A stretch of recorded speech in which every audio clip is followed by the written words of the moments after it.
Welcome to German Word Daily Podcast. More information is available at germanworddaily.com. Let us first revise words from the last 2 days. What is the meaning for? Die Milch.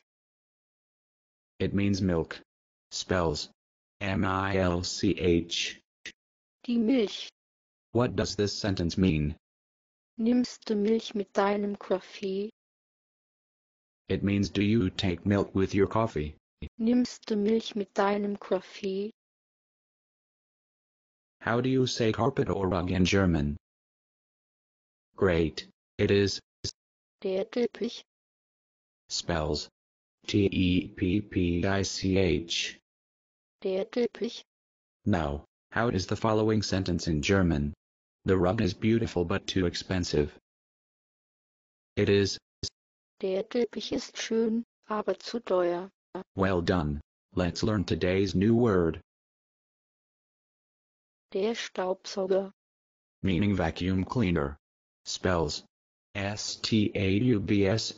STAUBSAUGER. Der Staubsauger. Ich glaube, dass fast jeder Haushalt einen Staubsauger hat. I believe that nearly every household has a vacuum cleaner. Ich glaube, dass fast jeder Haushalt einen Staubsauger hat.